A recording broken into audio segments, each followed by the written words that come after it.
Cuando uno tiene temor de Dios, para el que no tiene temor de Dios y quiere venir a compartir una linda palabra que a ustedes les suene lindo, es re fácil. Pero cuando tenemos temor de Dios y queremos compartir solamente lo que Él quiere que compartamos, ahí entra la lucha, el tiro y el afloje, si quiero, no quiero, si voy, entro, no entro, y entré. Y aquí estoy. Amén. Bueno, vamos a estar buscando la palabra y vamos a estar leyéndola un poquito primero y después vamos a estar entregándole todas las manos del Señor. Amén. Tengan la amabilidad de buscar la palabra en el libro de Jueces, el capítulo 6. Jueces está en el Antiguo Testamento, hermanos, casi al principio, después del Pentateuco. Jueces, capítulo 6, desde el principio, desde el versículo 1. Mientras los hermanos buscan, les quiero contar un poquito que hoy temprano me avisó el pastor de este lugar, Pastor Marcelo, que tenía que predicar. Primero me puso, bendiga, Dios te bendiga, amén, le puse yo. Me bendijo, le puse amén. Y después pone, gloria a Dios, tenés que predicar hoy. Y yo dije, le puse una carita, me puso, dijiste amén. Yo dije, el amén era el bendiga, me atrapó. ¿Vieron que dice el pez por la boca muere? Bueno, las palabras también funcionan en la misma analogía. Y me atrapó en mi propia amén. Y bueno, aquí estoy. Hace unas horas le mandé que había estado todo el día buscando, y sabes que verdad que había estado tratando, buscando y no nada. No había nada que dijera, que yo sintiera palabras que me gustaran y fáciles de explicar. Todos saben, yo les he explicado. Uno tiene estudios seculares y tengo facilidad de palabras. Pero no era lo que yo quería. No encontraba algo que Dios me dijera, es esta. Se sentía el respaldo del Señor, no lo encontraba. Y creo que como las 4 y algo, ¿no, pastor? Como las 4 y algo le puse, estoy tratando, pero no encuentro nada, no me sale. Pedile al Señor, me dice. Ya le pedí, le puse yo. Claro, uno lo primero que hace, uno que está acostumbrado a servir a Cristo, es pedirle al Señor que le dirija, amén. Y nada. Y después de que le mandé eso al pastor, me puse a orar y el Señor me dio la palabra. Me dio a mi corazón y a mi mente cuál era la palabra que teníamos que compartir el día de hoy. Y cuando me pongan a la palabra, Dios empezó a traer, empezó a fluir lo que Él quería decir versículo por versículo. ¿Ven? ¿Por qué les cuento eso? Porque servir al Señor no es, vengo, me paro y hago lo que me sale bien. En mi caso, para los que no saben, soy tecladista hace muchísimos años ya. Y nunca, Dios sabe que nunca, en todas las veces que subo a tocar, pienso que me va a salir hermoso porque yo sé tocar. Lo único que pienso es que si Dios está en mi vida, Él se va a mover. Amén. Y sus hijos, que son ustedes, sus amados, van a recibir a través de lo que uno hace. Amén. Y eso es lo que tenemos que saber cuando vamos a servir al Señor en cualquier área. Él, y solamente Él, merece la gloria. Y Él, solamente Él, puede hacer que las cosas sean como Él quiere que sean hechas. Amén. Habiendo contado como la peripecia por la cual pasé el día de hoy, vamos a leer la palabra. Amén. ¿Todos la encontraron? Tengan un poquito de paciencia porque al no tener una luz muy encima, mis lentes ya están medio para jubilarse y me puede costar un poquito de ver, pero amén. Vamos a leer en el nombre del Padre, del Hijo y del Espíritu Santo. Amén. Dice así, llamamiento de Gedeón, capítulo 6 del libro de Jueces. Los hijos de Israel hicieron lo malo ante los ojos de Jehová, y Jehová los entregó en manos de Madián por 7 años. Y la mano de Madián prevaleció contra Israel. Y los hijos de Israel, por causa de los madianitas, se hicieron cuevas en los montes y cavernas y lugares fortificados. Pues sucedía que cuando Israel había sembrado, subían los madianitas y amalecitas y los hijos del oriente contra ellos. Subían y los atacaban. Y acampando contra ellos, destruían los frutos de la tierra hasta llegar a Gaza. Y no dejaban que comer en Israel, ni ovejas, ni bueyes, ni asnos, porque subían ellos y sus ganados, y venían con sus tiendas en grande multitud como langostas. Ellos y sus camellos eran innumerables, así venían a la tierra para devastarla. Dice el 6. De este modo empobrecía Israel en gran manera, por causa de Madián, y los hijos de Israel clamaron a Jehová. Y cuando los hijos de Israel clamaron a Jehová a causa de los madianitas, Jehová envió a los hijos de Israel un varón profeta, el cual les dijo: así ha dicho Jehová, Dios de Israel: Yo os hice salir de Egipto y os saqué de la casa de servidumbre. Os libré de mano de los egipcios y de manos de todos los que os afligieron, a los cuales eché de delante de vosotros y os di su tierra. Dice el 10, y os dije, yo soy Jehová vuestro Dios, no temáis a los dioses de los amorreos, en cuya tierra habitáis, pero no habéis obedecido mi voz. Dice el 11, y vino el ángel de Jehová y se sentó debajo de la encina que está en Ofra, la cual era de Joás Abieserita, y su hijo Gedeón estaba sacudiendo el trigo en el lagar para esconderlo de los madianitas. Y el ángel de Jehová se le apareció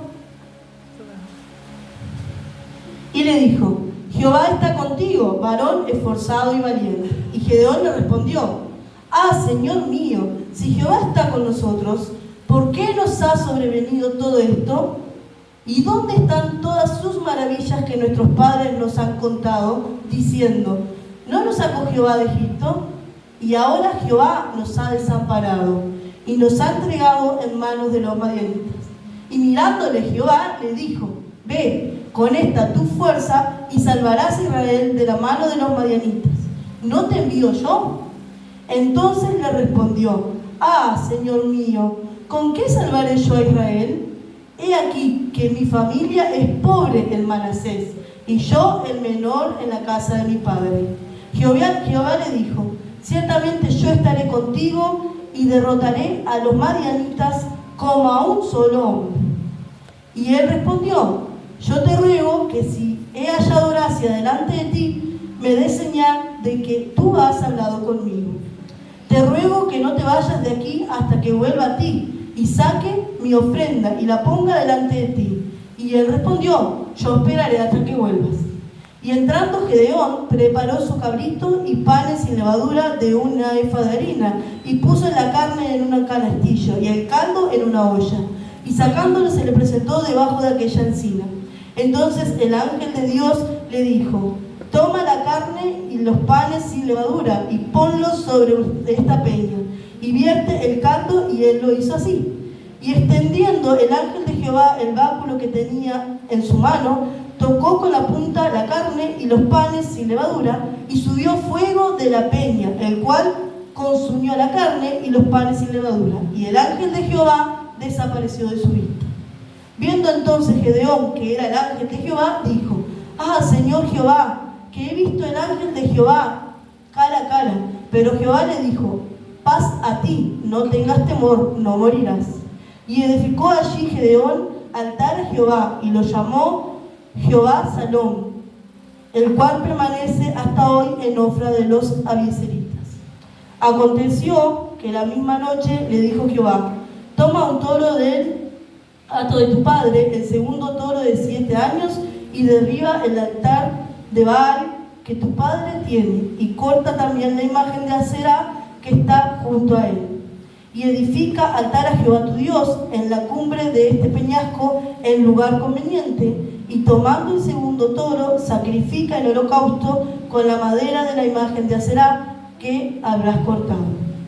Entonces Gedeón tomó 10 hombres de sus siervos e hizo como Jehová le dijo, mas temiendo hacerlo de día por la familia de su padre y por los hombres de la ciudad, lo hizo de noche. Por la mañana, cuando los de la ciudad se levantaron, he aquí que el altar de Baal estaba derribado y cortada la imagen de Aserá que estaba junto a él. Y el segundo toro había sido ofrecido en holocausto sobre el altar edificado. Y se dijeron unos a otros, ¿quién ha hecho esto? Y buscando e inquiriendo, les dijeron, Gedeón, hijo de Joás, lo ha hecho. Entonces los hombres de la ciudad dijeron a Joás, saca a tu hijo para que muera, porque ha derribado el altar de Baal y ha cortado la imagen de Aserá que estaba junto a él. Y Joás respondió a todos los que estaban junto a él, ¿contenderéis vosotros por Baal? ¿Defenderéis su causa? Cualquiera que contienda por él, que muera esta mañana. Si es un Dios, contienda por sí mismo, con el que derribó su altar. Aquel día Gedeón fue llamado Jerobbaal, esto es, contienda Baal contra él. por cuanto derribó su altar. Pero todos los madianitas y amalecitas y los del oriente se juntaron a una y pasando acamparon en el valle de Jezreel. Entonces el espíritu de Jehová vino sobre Gedeón, y cuando éste tocó el cuerno, los abiezeritas se reunieron con él, y envió mensajeros por todo Manasés, y ellos también se juntaron con él. Asimismo envió mensajeros a Aser, a Zabulón y a Neftalí, los cuales salieron a encontrarles. Amén. Padre Santo, maravilloso Dios, venimos de tu presencia una vez más, sabiendo que tu presencia está en este lugar, Señor. Padre, pongo mi vida delante de ti, Señor. No tu palabra, porque es tu palabra, sino mi vida, Señor, para que pueda ser un canal de bendición para estos tus hijos, Señor. Ponga las mentes y los corazones, Señor amado, de tus pequeños, para que tú estés abriendo, Señor, y estés haciendo de ellos una buena tierra, una tierra que dé fruto, Padre. En el nombre bendito de Jesús te doy la gloria y la honra a ti. Amén y amén. Amén. Gloria a Dios. Es un poquito largo, pero era necesario, no la podía, permiso. No la podía cortar por la mitad, porque si no, no íbamos a entender.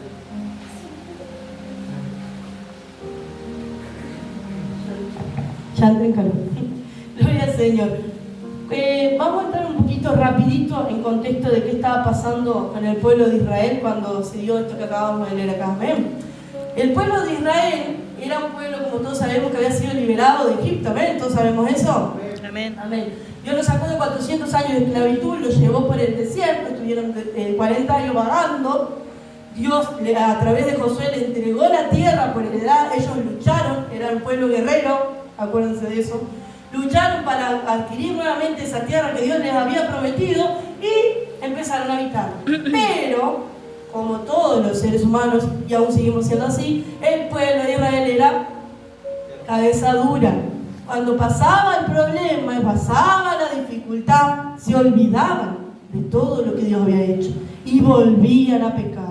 Y volvían a casarse con las mujeres del pueblo impío. Y volvían a adorar a otros dioses como traían de costumbre de Egipto. ¿Y Dios qué hacía?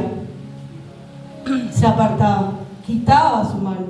Y al quitar la mano de Dios, ¿qué pasaba?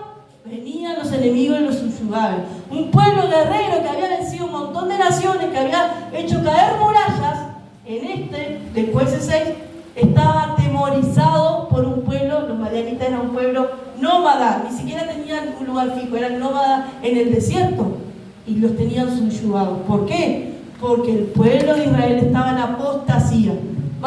Yo busqué lo que significa la palabra apostasía. La palabra apostasía viene del latín apostasis.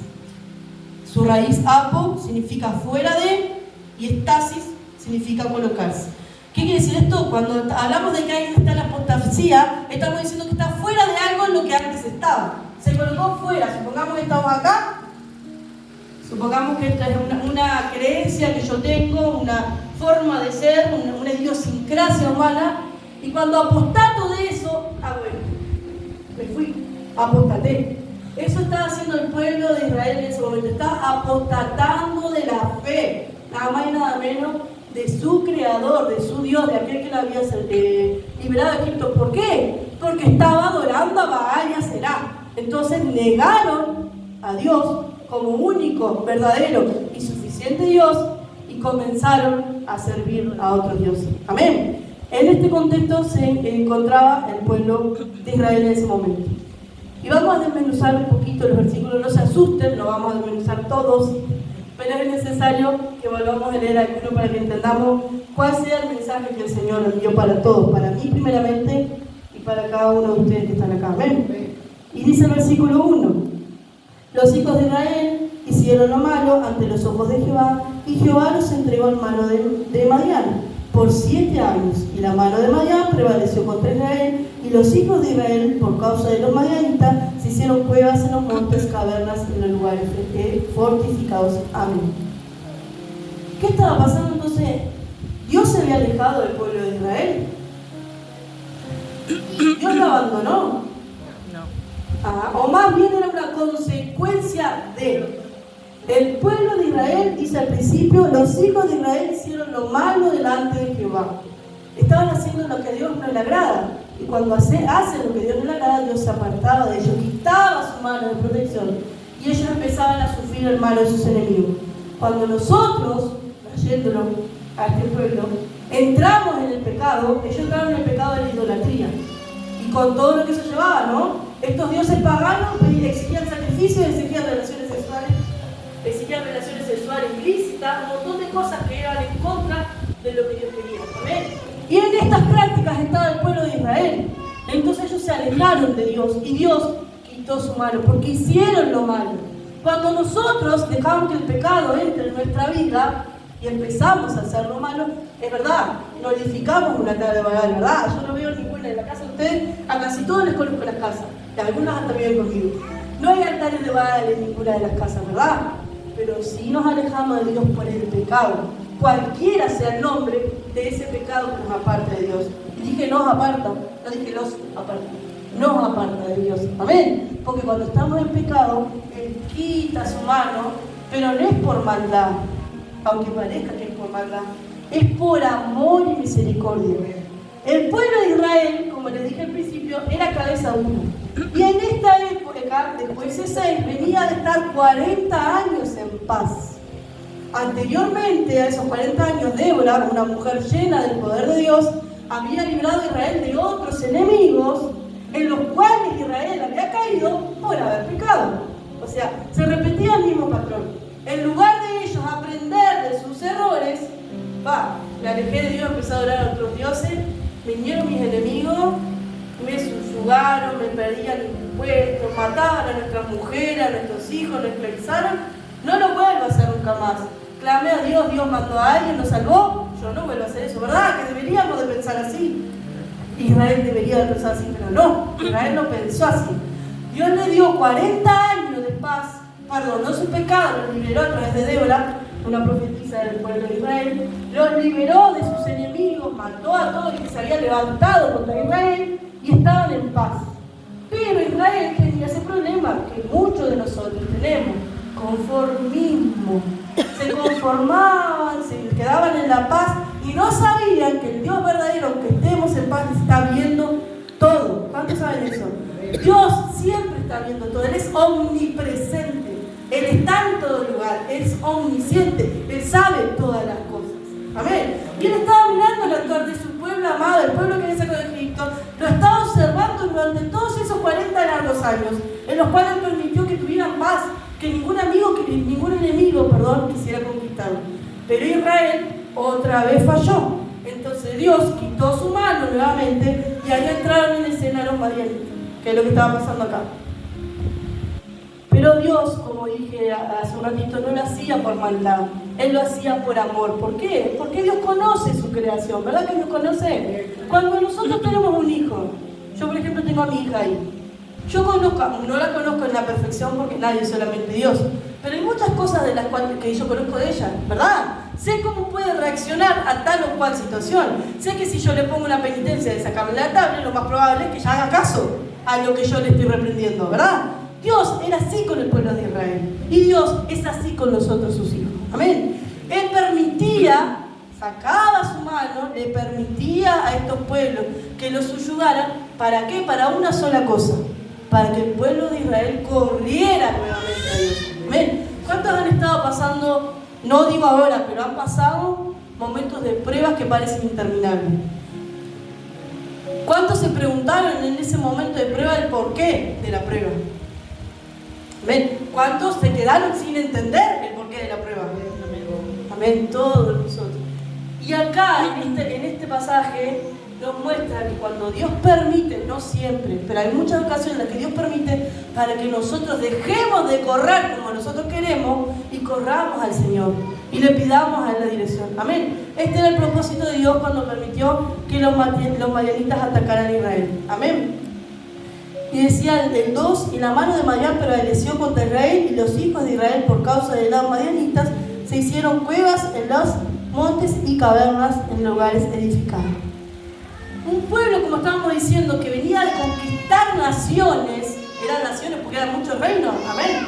Los que ellos conquistaron no fue un solo reino, no vencieron un solo rey, vencieron muchos reyes para tener su tierra. Un pueblo guerrero, acostumbrado a la batalla, hermano. Los hijos de Israel, cuando estuvieron en el desierto, nacían los varones y sabían que iban a ser guerreros. Sin ser los sacerdotes, el resto del pueblo, de los varones, por supuesto, de Israel, eran todos guerreros, gente acostumbrada a la batalla, pero tenían miedo, tenían temor. Tanto temor tenían que en vez de estar viviendo cómodamente en las casas que habían construido, en la tierra que Dios les dio, se escondían en cavernas lejos de esa tierra que les pertenecía. ¿Por qué? Porque tenían miedo. ¿Cuántos de nosotros les pasa que Dios nos da algo, nos da una bendición? Nos da una bendición, pero nosotros empezamos a hacer las cosas como nosotros queremos. Empezamos a caminar como a nosotros nos parece que tenemos que caminar. Y cuando queremos ver que estamos la bendición allá, esa bendición que era para siempre, que Dios nos había dado para que nosotros la disfrutemos, está lejos de nosotros porque nosotros empezamos a hacer lo malo y empezamos a caminar conforme a nuestra propia voluntad. Amén. Esta gente estaba así, se estaba escondiendo, hermanos queridos. Entre ellos había hijos de generales importantes y se estaban escondiendo de un simple pueblo porque tenían miedo. ¿Por qué tenían miedo? ¿A causa de qué entra el temor? A causa del pecado. ¿Por qué entró el temor en Israel? Porque ellos pecaron. A causa del pecado, Dios quita su mano. Y a causa de la falta de protección de Dios, es que vienen los enemigos y el temor. Amén. El versículo 3 dice así: pues sucedía que cuando Israel había sembrado, subían los madianitas y los hijos del oriente contra ellos subían y los atacaban. Madián estaba todo el tiempo ahí en el pueblo de Israel. ¿Cuándo subía? Cuando los israelitas iban a cosechar. ¿Qué estaba pasando? Los israelitas hacían todo el trabajo. Ellos sembraban, ellos se encargaban de que la siembra estuviera bien, se encargaban de cuidarla, horas bajo el sol, trabajando, y cuando llegaba el momento de adquirir la bendición, el fruto de su trabajo, ¡zas!, venían los madianitas y se lo llevaban. ¿A alguno le ha pasado algo así? A mí me ha pasado.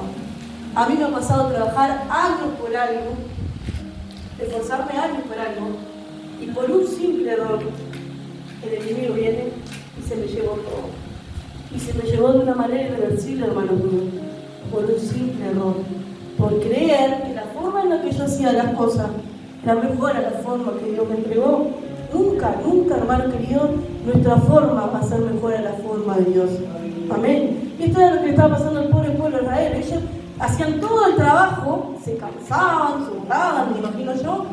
¿Para qué? Para que cuando llega el momento de recibir ese fruto, esa bendición, no lo podés recibir. Entonces todo tu esfuerzo, todo tu trabajo se quedó para nada, fue en vano, fue para nada. Y el enemigo hace eso con nosotros. Cuando nosotros estamos en pecado, hermano querido, la mano de Dios se aleja porque Él no puede coexistir con el pecado. Él ama al pecador, pero no coexiste con el pecado. Dios no puede estar donde hay pecado, hermano querido. Así que si hay pecado hay que sacarlo de nuestra vida para que Él esté con nosotros. Entonces, como Dios no puede estar con el pecado y se aparta por un momento para que reflexionemos y volvamos nuevamente a Él, en esta situación estaban los israelitas, perdiendo el fruto de su trabajo, que tanto esfuerzo les había costado, y así en muchas ocasiones estamos nosotros también. El pecado roba, puse yo acá, lo que tanto nos costó, y al mirar atrás vemos que no valía la pena. ¿Cuánto le ha pasado eso? Yo pensaba, no, creo que no es el caso de ninguno de los que está acá, pero cuando un esposo engaña a su esposa, por una mujer o un hombre, no sé, y deja a su esposa, se va por ahí, y piensa que está todo bien, estoy re bien, que esta nueva que conseguí es más joven, es más linda, y no va a ser problema como la pesada que tiene en casa, que lo único que era problema. Pero cuando pierde todo, porque lo pierde, y mira hacia atrás, se da cuenta que no valió la pena. El haber dejado que el pecado le robara lo que Dios le había dado, no valió la pena. El dejar que el pecado nos robe lo que Dios nos entregó, nunca va a valer la pena. Amén. Seguimos entonces en el versículo 8 y 9. Vamos avanzando un poquitito, ¿vieron? Y dice así: Jehová envió a los hijos de Israel un varón profeta, el cual les dijo: Así ha dicho Jehová, Dios de Israel: yo os hice salir de Egipto y os saqué de la casa de servidumbre. Os libré de mano de los egipcios y de mano de todos los que se afligieron, a los cuales eché de delante de vosotros y os di su tierra. Amén. ¿Qué había pasado? El pueblo de Israel se cansó de estar bajo los madianitas durante 7 años y se acordó: ¡oh! Aquí teníamos un Dios, dijeron ellos. Me imagino yo que lo han dicho así. Y clamaron a Jehová, dice la palabra. Le pidieron ayuda a Jehová. ¿Qué hizo Jehová cuando ellos pidieron ayuda? ¿Qué hizo? Mandó la ayuda. ¿A quién mandó? A un varón de Dios. ¿Qué hizo primero que nada el varón de Dios? Le recordó al pueblo de Israel de dónde habían salido, de dónde Dios los sacó. Yo los saqué de Egipto, yo los saqué de servidumbre, yo derroté a cada ejército que se puso enfrente de ustedes. Yo los saqué a nosotros de la enfermedad, yo los saqué del vicio, yo los saqué de la traición, yo los saqué del desconsuelo, los saqué de la garra del suicidio. Yo los saqué de todos esos lugares. Pero ustedes no obedecieron mi voz, termina diciendo el profeta. ¿Qué nos damos cuenta acá? Que hay veces que clamamos a Dios por ayuda, pero no sabemos que el problema no era Dios. Y el problema no era el problema, somos nosotros. El problema no era Madián. Madián no tenía fuerza para derrotar a un pueblo que había vencido montones de naciones, hermano querido. No existía. Supongamos que Israel es esto y Madián era esto, pequeñito. ¿Pero por qué estaban pudiendo contra Israel? Porque la mano de Jehová se había apartado. Si no, no hubiese podido. ¿Pero qué pasaba? El profeta les recordó que Dios los sacó de Egipto. Para entender lo que estaba pasando, necesitaban recordar lo que Dios era capaz de hacer y cuánto amor tenía por ellos. El profeta primero les recordó de dónde habían salido para eso, como yo anoté. Normal que yo a veces anoto porque el Señor me da, y si yo no estaba, fui. Pero no es porque sea algo mecánico. El Espíritu Santo les puedo decir, y yo siento la presencia. ¿Cuánto siento la presencia de Dios? Yo la siento y sé que Él está conmigo. Amén. Entonces el profeta les recordó de dónde Dios les había sacado, para que ellos entendieran, recordaran lo que era capaz de hacer Dios. ¿Cuántos tienen un milagro poderoso de Dios en su vida? ¿Cuántos sintieron que Dios los sacó de tal o cual cosa? Entonces, ¿por qué llega un momento que volvemos a dudar? Si nosotros sabemos quién es ese Dios. Si nosotros sabemos, lo vivimos en la carne, lo vivimos en las venas, lo sentimos que Él era capaz de hacer. Yo sentí, hermano querido, cuando mi esposo fue internado, ahora falleció para los que no saben, pero cuando él fue internado la primera vez y lo desahuciaron y vinieron a decirme con mi madre casada que yo me despidiera de él porque no sobrevivía, yo sentí el poder de Dios diciéndome en mi corazón, lo sentí. Yo sentía que estaba dentro mío, que eso no era para muerte, que la gloria de Dios iba a ver. Yo lo sentí en mi vena. Entonces, ¿cómo después yo me puedo olvidar de ese Dios que hizo semejantes cosas? Entonces, cuando nosotros necesitamos la ayuda del Señor, lo primero que tenemos que hacer es recordar lo que Él hizo por nosotros. Recordar el poder que Dios tiene para hacer las cosas aún imposibles. Amén.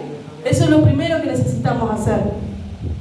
Dice el capítulo 10: y os dije, yo soy Jehová vuestro Dios, no temáis a los dioses de los amorreos en cuya tierra habitáis, pero no habéis obedecido a Dios. Como estábamos hablando, yo ya le había dicho lo que tenía que hacer. Cuando Él los liberó de Egipto y habló con Moisés, les dijo: si mi pueblo hace esto y esto, entonces yo seré su Dios y ellos serán mi pueblo y nadie prevalecerá contra ellos. Todas esas promesas tenían este pueblo que ahora estaba bajo esclavitud nuevamente, porque no era libre de hacer nada que ellos quisieran, era una especie de esclavitud, cuando Dios ya los había sacado. Y nosotros somos así. Cuando Dios nos saca de una cosa y nosotros permitimos que el pecado nos lleve nuevamente a ese lugar donde fuimos rescatados, volvemos a ser esclavos de nosotros mismos. Amén. Y Dios sigue esperando ahí a ver cuándo nosotros vamos a reaccionar.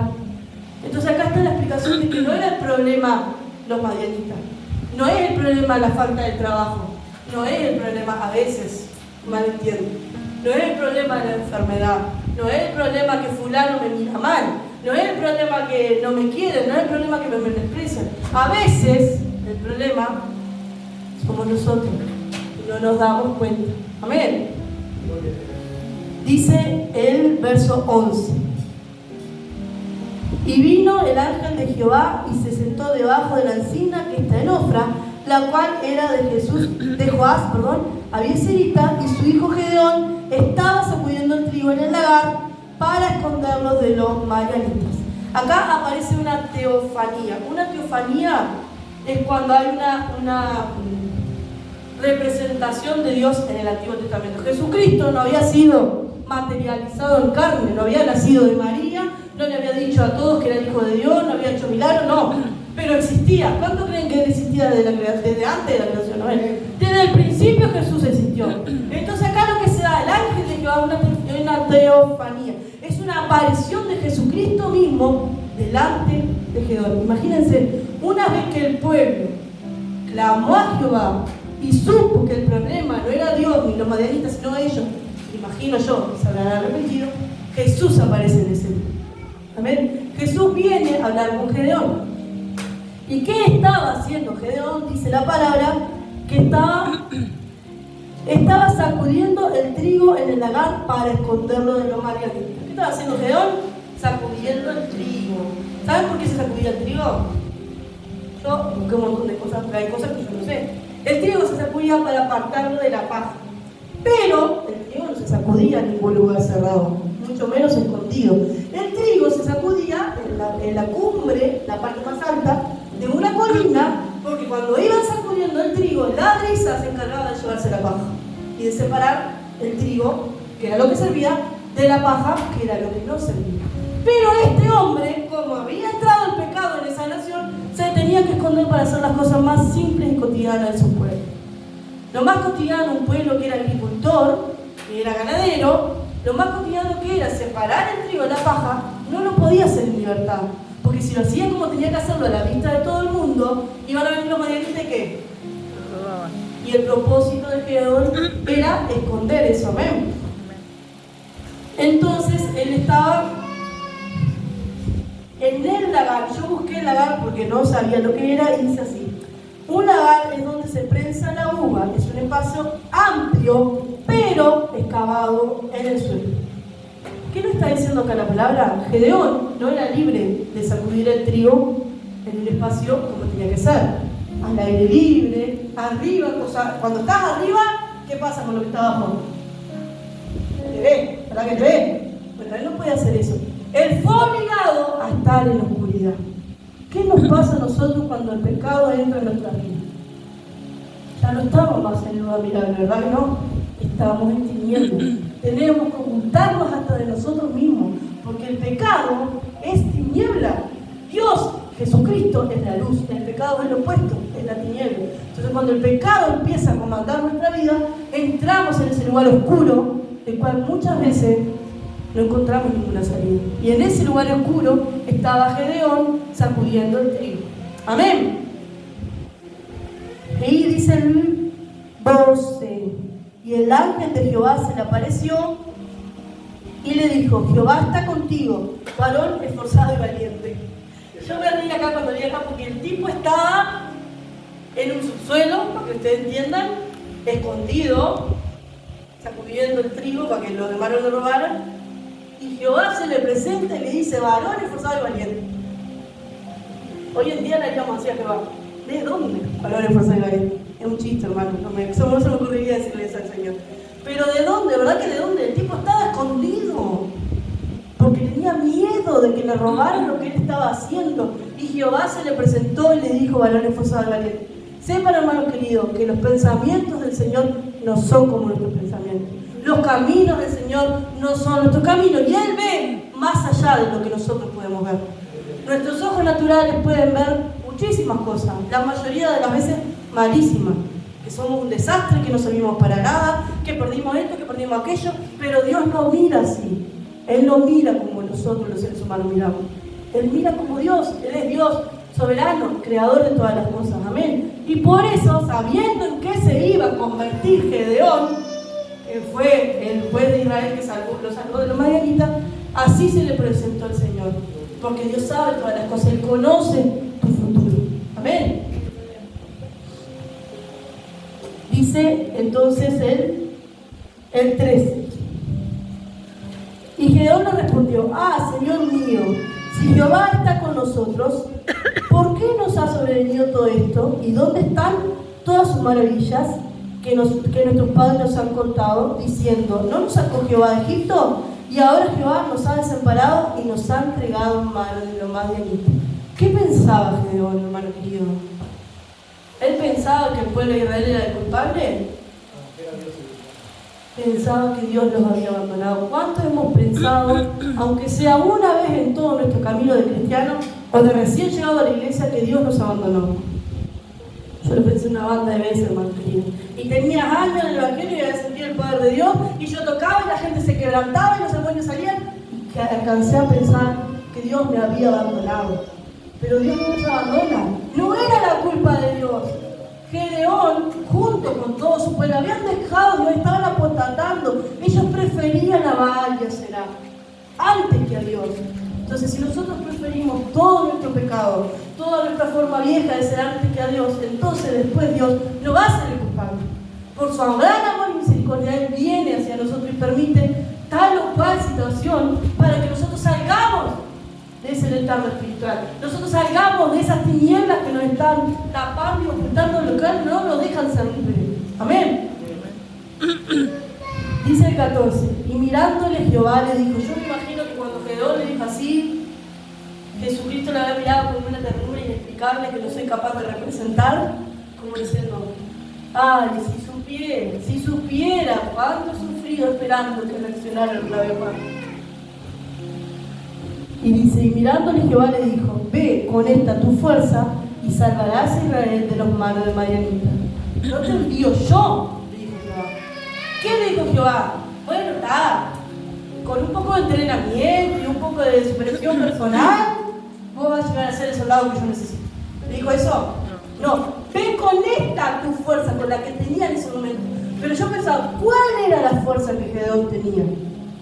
A ver, Gedeón cuando se presentó dijo, no soy digno, porque soy de la tribu de Manasés. La tribu de Manasés era, ¿verdad?, una tribu del pueblo de Dios, pero no tenía nada sobrenatural que haya pasado. Ninguna persona importante salió de esa tribu. No solo era de la tribu de Manasés, era de la familia más pobre de la tribu de Manasés. No solo de la familia más pobre, era el menor de esa familia más pobre de Manasés. O sea que Gedeón no tenía ni la más pálida idea de por qué Dios estaba dirigiendo delante de él. Amén. Y mirando que Jehová le dijo, ve con esta tu fuerza y salvarás a Israel de la mano de los madianitas. No te envío yo, dijo Jehová. No era Gedeón, no era la tribu a la que pertenecía, no era la familia de la que provenía, no era su estatus social, era Dios.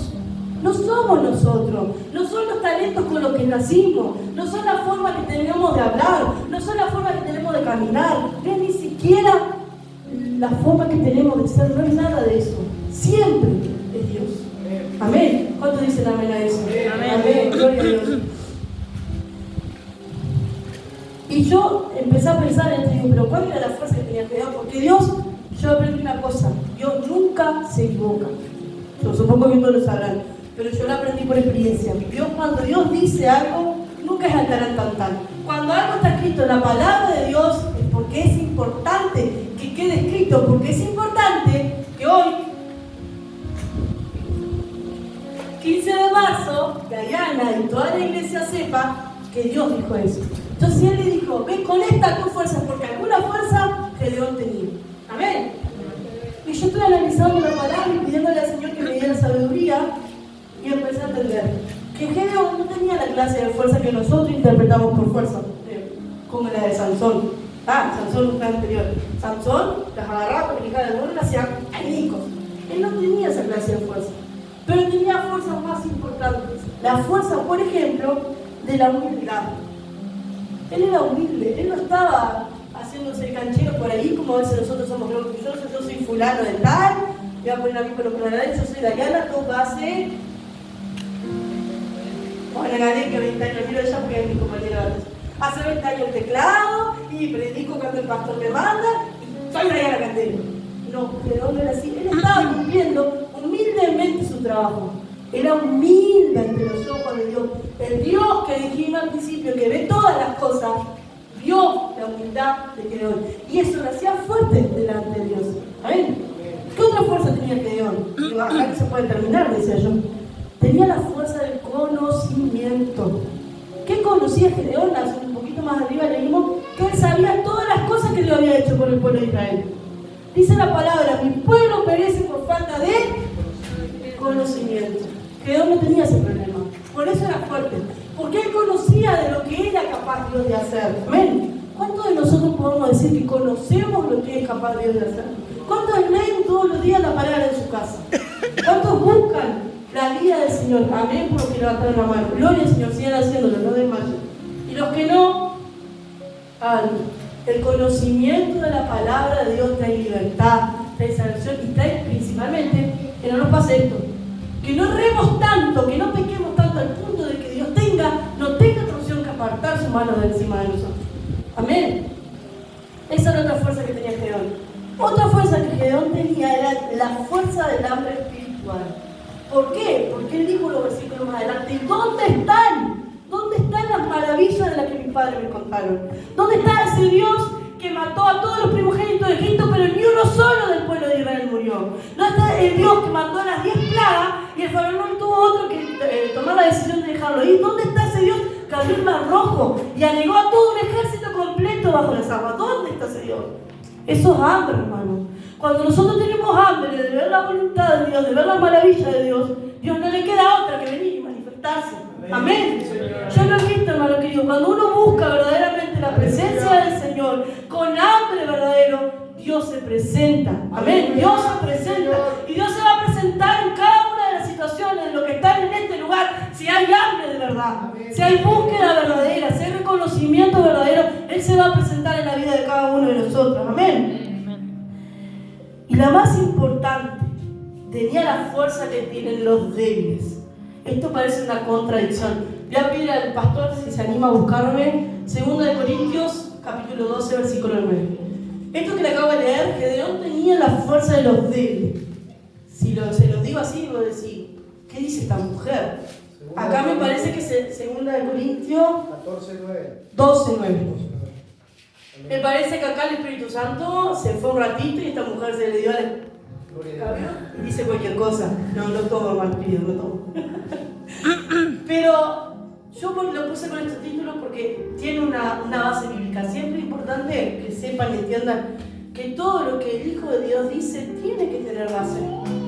La palabra de Dios, esta es su palabra. Él la dejó como guía para cada uno de nosotros. No podemos decir cosas tan como se nos ocurra. No, está acá, tiene que estar acá. Amén.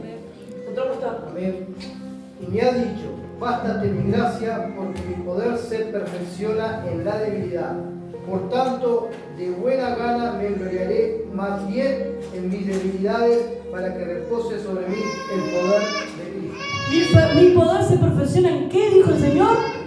En tu debilidad. O sea, ¿cuál es la fuerza que tenemos los débiles? Es Cristo. Amén. Amén. Él es la fuerza que tenemos cuando somos débiles, porque el poder de Cristo se hace fuerte, se perfecciona en nuestras debilidades. Amén. Y esa también, casi nada de fuerza tenía Gedeón. Amén.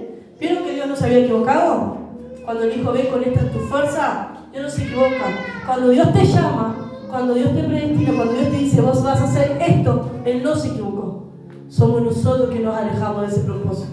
Dios no se equivocó. Amén. Amén. Y dice el versículo 15. ¿Están aburridos, hermano querido? Demoraron en contestar. Bueno, a mí me han profetizado que voy a hacer cuando el Señor permite una pastora y que soy maestra de la palabra. Así que cuando el Señor dice y habla, uno no le queda otra que bueno, está, decir así y que el Señor fluya en cada uno. Amén. Pero es importante porque la palabra de Dios es la que guía al ser humano. Nada que nosotros, los hijos de Dios, vayamos a hacer que esté fuera de su palabra va a prosperar. Entonces, ¿cómo puedo yo, el maestro, no enseñar? ¿Cómo podemos nosotros obedecer algo que no conocemos? ¿Cómo podemos hacer algo que Dios nos pide si no lo sabemos?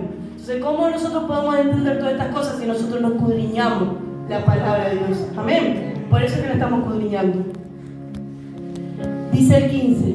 Entonces le respondió, Señor mío, ¿con qué salvaré yo a Israel? He aquí que mi familia es pobre en Manasés y yo soy el menor de la casa de mi padre. Acá lo que ya habíamos hablado. Él se menospreciaba a sí mismo. Él pensaba que para servir a Dios Miren lo que pensaba Gedeón. Para servir a Dios precisaba ser alguien importante. Cuando Dios dijo que para poder servirlo nosotros necesitamos un doctorado, necesitamos una cuenta bancaria y necesitamos el hijo del pastor más renombrado de todo el mundo. Yo nunca leí eso en la palabra de Dios. ¿Para qué no? Cuando hay un corazón dispuesto que se arrepiente de sus pecados y que pone a Dios primero, así seamos la persona más pobre, Dios está con nosotros. Y si Él nos dio un llamado, Él se va a manifestar en nosotros. Amén. Amén. Dice él, yo anoté acá, dice, Gedeón tenía razón. Él tenía razón en que él no podía salvar a Israel. Y van a decir, esta mujer se está contradiciendo. ¿Saben por qué no? Porque él tenía razón. Gedeón no podía salvar a Israel. Pero un gran Dios como el Dios que nosotros tenemos, sí podía salvar a un pueblo de manos de una persona débil. Un gran Dios como el que yo tengo, sí puede transformar un corazón que está a punto de quitarse la vida para rescatarlo de la garra de la muerte. Sí puede restaurar una familia, sí puede traer sanidad, sí puede hacer cosas grandes con nosotros. Nosotros no. Yo, Diana, no puedo. Yo no puedo pararme acá y conquistar el corazón de nadie, pero Dios en mi vida, la presencia de Dios en mi vida, puede hacer que tu corazón explote. Amén. Amén. Dale la gloria al Señor y dale un aplauso porque es para Él. Amén. Gloria al Señor, para ti, Señor.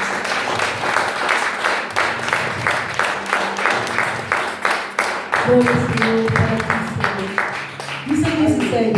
Aleluya, Jesús. Jehová le dijo, ciertamente yo estaré contigo y derrotarás a los madianitas como a un solo hombre. Gedeón no necesitaba tener autoconfianza. En un mundo, en la era de hoy, por ejemplo, ¿saben lo que es el antropocentrismo? Bueno, no importa. El antropocentrismo, perdón, se me da mal trabajo, habla de que el centro de todas las cosas es el ser humano. Es lo más importante. En esta era, en lo que todo eso es lo que importa, donde está el feminismo, y donde está la cosa, y donde está la otra, y donde lo que importa es lo que yo quiero decir y puedo hacer, Dios nos pide que no tengamos autoconfianza, que confiemos en Él. Gedeón no precisaba sentirse mejor persona, más apto para. Él necesitaba reconocer el poder de Dios, ese poder sobrenatural, que aunque fuera un gusano, de ese gusano iba a salir salvación. Amén. Eso es lo que necesitamos todos nosotros. Aunque creamos que no valemos nada, porque nos rechazan, porque nos maldicen, porque nos dicen que no servimos, si nuestra vida está en las manos del único y verdadero Dios, Él puede hacer cosas grandes con cada uno. Amén, sí, Señor. Amén. Gloria al Señor. Gracias, Jesús. Dice el verso 16. Ciertamente yo estaré contigo y derrotarás a los madianitas como un solo hombre. Amén. Y dice el 17, se me cierran las hojitas. Y él respondió, yo te ruego que si he hallado gracia delante de ti, me dé señal de que tú has hablado conmigo. Cuando yo leí esto, hermano, se me vino toda la historia de mi vida a la cabeza. Y yo dije, ¿cuántas veces nosotros salimos como bolas y manijas, como dice el dicho, a hacer tal o cual cosa porque Dios nos mandó? ¿Cuántos han hecho eso? La mayoría de las veces decisiones trascendentales, amén, que cambian el rumbo de nuestra vida. Yo hice eso. Pero Gedeón estaba hablando con el ángel de Jehová y aún así le pide una señal. Nosotros, hoy en día, es la era de la rapidez. Nosotros decimos haber escuchado la voz de Dios y arrancamos. Y no nos paramos, no nos detenemos a pensar, guau, capaz que en una de esas, como del corazón sale la concupiscencia y dice, capaz que era yo mismo, capaz que no, capaz que sí que era Dios. Pero nuestra obligación como hijos de Dios es pedir una confirmación al Señor. Amén. No podemos salir y hacer una sociedad con fulano de tal y poner un negocio porque yo creo que Dios me dijo. No podemos salir y divorciarme porque yo creo que Dios me dijo. No puedo salir y predicar allá, salir rumbo a la China porque Dios me mandó a ser misionera. Sin la confirmación de Dios, sin la presencia de Dios, nada de lo que hagamos va a prosperar. Nada, hermano querido. No podemos pretender hacer nada si Dios no nos confirma. Yo les voy a contar una historia para los que no saben y para los que la saben repetida. Cuando yo estaba de novia con el papá de mi hija, yo no le pedí dirección a Dios. Yo me sentía enamorada. Fui y me casé. Hoy en día partió, es verdad, estoy contenta porque partió con el Señor, pero las cosas no salieron ni parecidas a lo que yo imaginaba. ¿Por qué? Porque no le pedí dirección a Dios. Dios en su infinita misericordia mandó a una pastora a decirme que no era el tiempo y a mí me entró por acá y me salió por este otro lado. Y hoy en día mi hija va a crecer sin su papá, porque pasaron muchas cosas por las cuales Dios tuvo que actuar y llevárselo con él antes de que él se perdiera. Pero ¿por qué pasan esas cosas, hermanos queridos? Dios me ha consolado, me ha dado fuerza y me tiene parada acá hablándoles a ustedes. Pero ¿por qué pasamos por esas cosas? Por desobedientes, por apurados, por no pedirle dirección al Señor. Amén. No permitan que eso les pase. No vayan a tomar decisiones importantes en su vida sin decirle, Señor, sin tomarse un momento de rodillas al piso y orar y pedirle al Señor, ¿es lo que tú quieres de mi vida? Esto que yo estoy sintiendo muy adentro, que yo creo que es de ti, realmente viene de ti. Y les puedo asegurar, hermano querido, que cuando a una cosa viene de Dios, Él confirma. Y te confirma una, y te confirma dos, y te confirma 10, y te confirma todas las veces que necesites. Porque Él va a hacer, se cumple eso que Él te dijo, amén. Pero cuando no viene de Dios, nada de lo que hagamos va a traer buenas consecuencias. Vamos a sufrir, vamos a lamentar, vamos a equivocarnos, amén. Aleluya, Jesús. Dice el verso: Gedeón le pide una señal a Dios porque estaba por emprender una gran misión. Esto es de suma importancia, puse yo. A veces, por ejemplo, cuando el Señor creemos que el Señor nos mandó a hacer tal o cual cosa para el ministerio y no le pedimos dirección a Dios, ¿qué estamos haciendo? Estamos desconociendo el poder sobrenatural de Dios. Estamos creyendo que lo que nosotros somos, lo que nosotros sabemos hacer, alcanza. Y nunca alcanza. Somos bendecidos con un montón de características, con un montón de dones, con un montón de cosas buenas que tenemos. Pero sin Cristo, sin la presencia de Dios, nada de eso alcanza. Amén. Así que pidámosle dirección al Señor en cada cosa que vayamos a hacer. Y vamos a saltarnos un poquito, acá se van a poner contentos porque nos vamos a ir hasta el 22, hermano querido. Dice el 22: Viendo entonces Gedeón, que era el ángel de Jehová, acá les cuento rapidito, Gedeón le pidió la señal, Jehová, ya lo mismo recién, pero les vuelvo a repetir, Jehová dio la señal y Gedeón se dio cuenta que verdaderamente era el Hijo de Dios que estaba hablando con él. Era el ángel de Jehová porque no sabía él todavía que era Jesucristo, no tenía la revelación. Vino entonces Gedeón, que era el ángel de Jehová, dijo: Ah, Señor Jehová, que he visto el ángel de Jehová cara a cara. Pero Jehová le dijo: Paz a ti, no tengas temor, no morirás. Cuando Gedeón se dio cuenta que era el Hijo de Dios y que se había presentado delante de él, ¿qué le dio? Como decimos nosotros los uruguayos, le dio quickie. Se asustó, hermano querido, se asustó. Pero ¿por qué resalté esta parte? Porque es importante. Hasta este momento en que Dios se manifestó, Jesucristo se manifestó con el milagro que leímos hace un rato, que de la piedra salió fuego y consumió la ofrenda, Gedeón no sabía con quién estaba hablando. A veces nosotros creemos conocer a Dios, pero no tenemos ni idea de quién es Dios, cómo actúa y qué quiere de cada uno de nosotros. ¿Cuánto le ha pasado eso? Dice la palabra de Job: de oídas te conocía. Pero después de que Job pasó todo lo que pasó, él dijo: ahora mis ojos te pueden ver. Amén. A veces es necesario que pasemos por tal y cual cosas, porque experiencias con el Señor, confirmaciones, para que entendamos quién es verdaderamente el Señor. Amén. Reconozcamos su poder. Amén. Dice el 24: Y edificó Gedeón altar a Jehová y lo llamó Jehová Salom, el cual permanece hasta hoy en Ofra de los Abiezeritas. ¿Qué pasó cuando Gedeón se asustó? Viene el poder consolador de Dios trayéndole paz. Cuando nosotros asustamos, viene el poder consolador de Dios y trae paz. Dice la palabra que la paz que Él da, nadie la puede quitar, porque el mundo no la puede dar. Y si no te la dio, no la puede quitar. Entiendan algo: cuando una señal de que estamos por el buen camino es la paz. Cuando tienes paz en tu corazón, esa paz sobrenatural, que sabes que no fue un hombre, que sabes que no fue una circunstancia, esa es señal de paz. Cuando a mí me llamaron por teléfono, yo no entré a despedirme, entré a orar con mi esposo y me fui a orar a la iglesia, porque verdaderamente quedé destruida en ese momento. Pero Dios descendió sobre mi vida y me trajo paz. Cuando yo me enfrento nuevamente a que entra a despedirme verdaderamente, porque no pasaban ni 15 minutos que se moría, yo tenía paz. Y nada ni nadie pudo quitar esa paz. Venía el papá de él y me decía, no, porque yo soy el padre, y si el médico dijo que se va a morir, está muerto. A mí Dios me dijo otra cosa. Cuando nosotros tenemos paz de parte de Dios y Dios nos habla, nada ni nadie puede conmovernos, nada ni nadie nos puede quitar de eso que Dios nos dijo. Amén. Gloria al Señor. Y Gedeón había dejado de temerle a Dios y había empezado a creer en él, tanto que levantó un altar. ¿Saben que antes el altar se levantaba para dos cosas? Para pedir perdón de pecado y para adoración.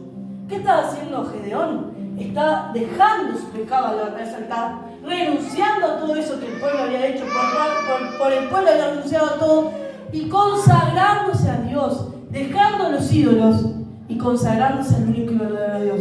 ¿Qué tenemos que hacer nosotros cuando reconocemos y entendimos que la situación que estamos pasando es causa del pecado que muera en nosotros? Dejar ese pecado, soltarlo, olvidarlo por completo y consagrarnos una vez más a Dios. Permitirle que Él sea el que tome control de nuestra vida, de nuestra situación, de nuestra economía, de nuestra enfermedad, de lo que sea que ustedes estén pasando, que solamente el Espíritu Santo y usted saben. Amén. Te adoramos, Señor. ¿Cuántos están contentos de haber venido hoy? Amén. Sí, Señor. Yo estoy contenta de verdad de haber venido hoy. Estoy contenta de ver la iglesia llena, es una bendición. Bueno, a partir del versículo 25 yo le puse un nombre. Y digo yo le puse porque verdaderamente se lo puse yo. Lo que resta acá de la palabra que estamos compartiendo, yo le puse Dios es un Dios de orden. Y ahora van a entender por qué. ¿Qué pasó primero en el pueblo de Israel? Se habían apartado, ¿verdad? Estaban pasando un montón de cosas que ya leímos. Se dieron cuenta, se acordaron de que existía Dios, pidieron ayuda. El profeta vino, les dijo que no era culpa de los madianitas, que era culpa de que ellos dejaron que el pecado los apartara de Dios. Es culpa de nosotros que dejamos que el pecado los aparte de Dios. Después de eso, ellos reconocieron que Gedeón fue llamado, levantó el altar para pedir perdón y para consagrarse, y entonces en ese momento es cuando la obra de Dios empieza a ser manifiesta. Amén. Por eso a partir de este capítulo yo le puse Dios es un Dios de orden.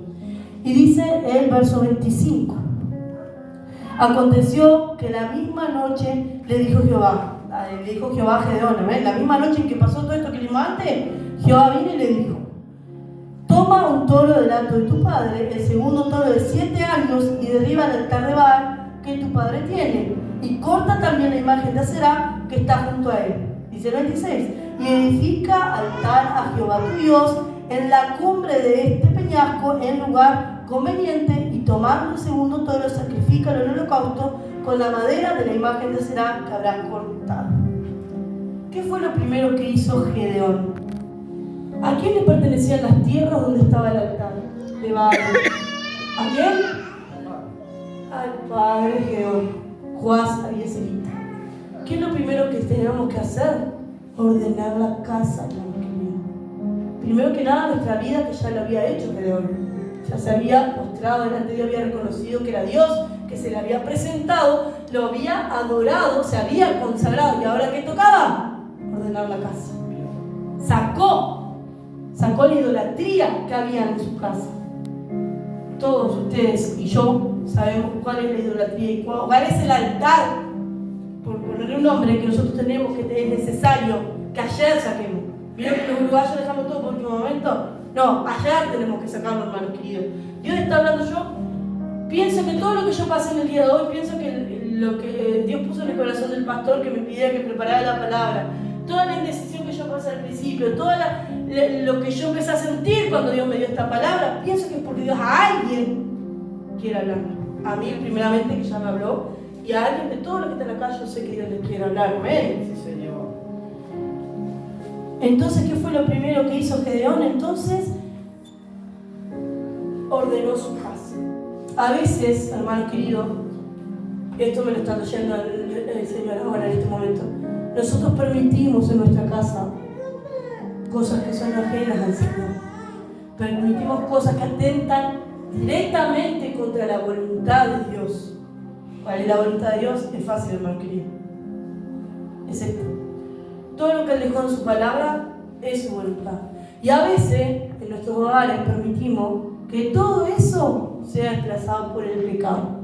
¿Y qué es necesario si nosotros queremos que la voluntad de Dios reine en nuestra casa? Que nuestra vida empiece a ser como Dios quiere que sea, como Él planificó desde el vientre de nuestra madre. Lo primero que tenemos que hacer es arrepentirnos y sacar de nuestro hogar, de nuestra casa, todo eso que nos aparta del Señor. Amén. Todo eso que hace que Dios nos mire. Yo me imagino al Señor sentado, parado, mirándonos. A ver, ¿cuándo es que nosotros vamos a darnos cuenta y a tomar la determinación de decir, bueno, ya no quiero más, ya me cansé? Yo soy una persona, hermano querido, que a mí siempre me gustaba solucionar las cosas yo. Recién cuando me daba cuenta que con todo lo que yo hacía no podía lograr nada, recién ahí corría el Señor. El mismo error de Israel. No sean así, hermano querido. Corran al Señor primero. Él tiene que ser la primera opción. Dios es nuestro Dios, Él nos creó. Nadie más que Dios va a conocer su situación. Nadie más que Dios va a querer solucionar su situación. Pero es necesario que vayan a Él. Es necesario que vayamos a Él. Amén. Gloria a Dios. Dice el 26. Y edifica altar a Jehová Dios en la cumbre de este peñasco, en lugar conveniente, tomando el segundo toro, sacrifica el holocausto con la madera de la imagen de acera que habías cortado. ¿Cuántos años tenía el toro que lo leímos hace un ratito? ¿Cuántos se acuerdan cuántos años tenía el toro que iban a sacrificar? 7, muy bien, hermana, están atentos, gloria a Dios. ¿Cuántos años había pasado Gedeón y Israel bajo el yugo de los madianitas? 7 años, amén. 7 años. ¿Qué representaba el toro? Representaba todo el sufrimiento que Israel había estado pasando, pero la intervención divina. El toro tenía 7 años sufriendo Israel, pero en el 7º vino el Espíritu Santo, vino Dios, vino Jesucristo y va a cortar todo ese sufrimiento. Era una representación de lo que Dios estaba haciendo y iba a hacer con el pueblo de Israel. Amén. Por el Señor. Dice el 30.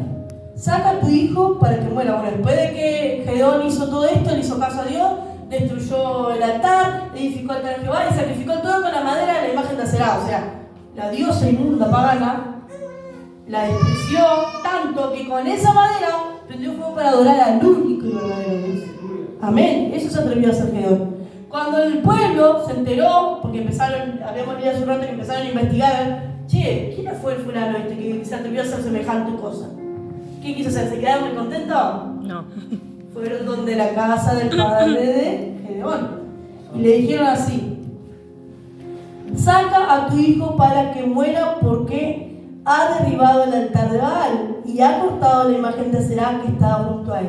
¿Qué querían hacer? Matarlo, hermano querido. Esto es una representación de lo apartado que estaba del pueblo. No eran los madianitas, no era un pueblo de otras culturas que adoraban a Dios en los que querían reclamar, eran los israelitas, los hijos del Dios viviente, aquellos hijos que Dios había sacado a sus padres de la esclavitud. Querían matar a aquel que había cortado la idolatría. ¿Cuántas horas han pasado que a veces nosotros tomamos una determinación, que creemos, que tuvimos la confirmación, que sabemos que de parte de Dios se levanta contra nosotros?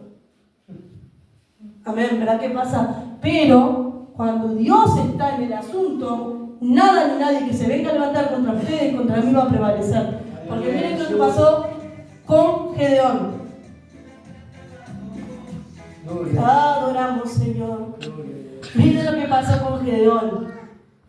Y Joás, el padre de Gedeón, respondió a todos los que estaban junto a él: ¿contenderéis vosotros por Baal? ¿Defenderéis su casa? Cualquiera que contienda por él, que muera esta mañana. Si es un Dios, contienda por sí mismo con el que derribó su altar. Cuando nosotros estamos siguiendo la voluntad de Dios, Dios mismo, como Padre amoroso, se levanta a defendernos. Amén. Y no hay argumento que pueda contra lo que Dios nos dijo, contra lo que Dios nos dio, contra lo que Dios nos pidió que nosotros hiciéramos. Amén. ¿Cuántos creen que eso es verdad? Amén. Amén. Y vamos a terminar entonces en el versículo, a ver si estarán re contentos, en el versículo 34. Dice así: entonces el Espíritu de Jehová vino sobre Gedeón, y cuando éste tocó el cuerno, los abiezeritas se reunieron con él. Voy a tener un poquitito al principio. Entonces el Espíritu de Jehová vino sobre Gedeón. Hermano querido, antes del Nuevo Testamento, antes de que Jesucristo ascendiera al cielo y enviara al Espíritu Santo Santo a la tierra, el Espíritu Santo no estaba en la tierra.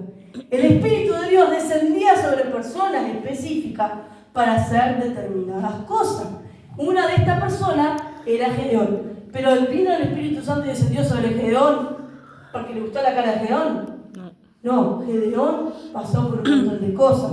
Tuvo que reconocer su maldad, reconocer su pecado, tuvo que arrepentirse, tuvo que confiar en Dios, tuvo que hacer lo que Dios le mandó a hacer. Tuvo que renunciar a la idolatría y hacer que su casa renunciara a la idolatría para que recién ahí el Espíritu de Dios descendiera sobre él. Amén.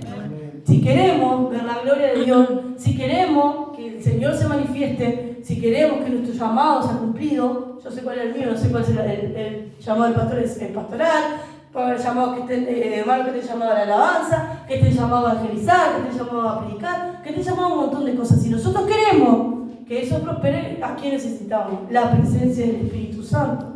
Y si no pasamos por todo el proceso que Gedeón tuvo que pasar, la presencia del Espíritu Santo no va a estar con nosotros. Y eso que nosotros queremos ver, no lo vamos a ver. ¿Amén?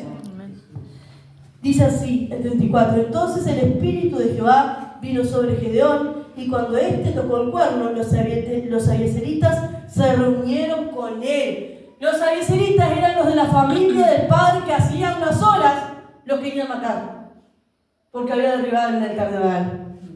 Dios hizo una obra en Gedeón. No era ese Gedeón escondido, sacudiendo el trigo en un lugar escondido. Era un hombre lleno de la presencia del Señor.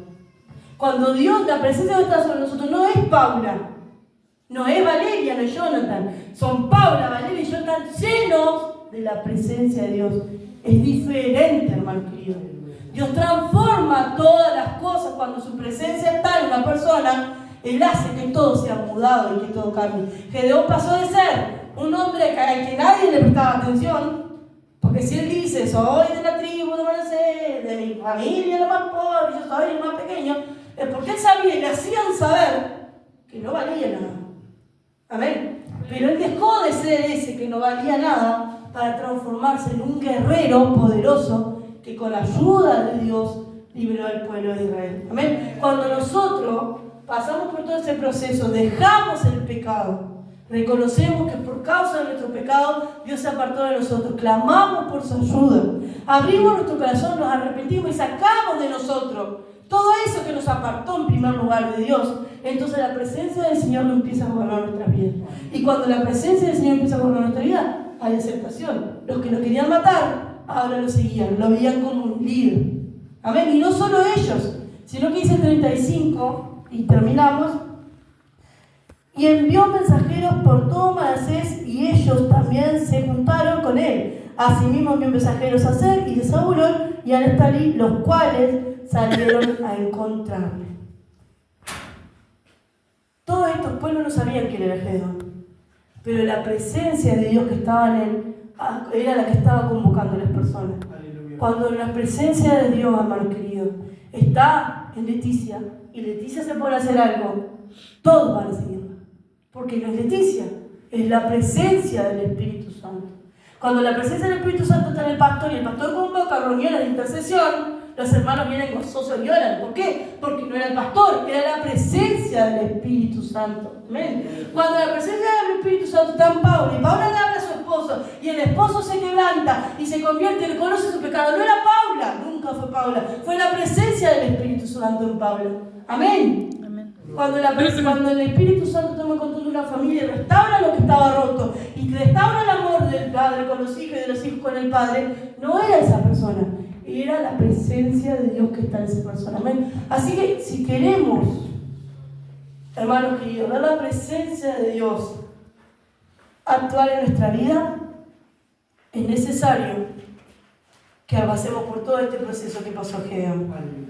Tenemos una ventaja, hermanos queridos, que no tenía Gedeón ni el pueblo de esa época. El Espíritu Santo de Dios está acá entre nosotros. Él está esperando que nosotros le abramos nuestro corazón.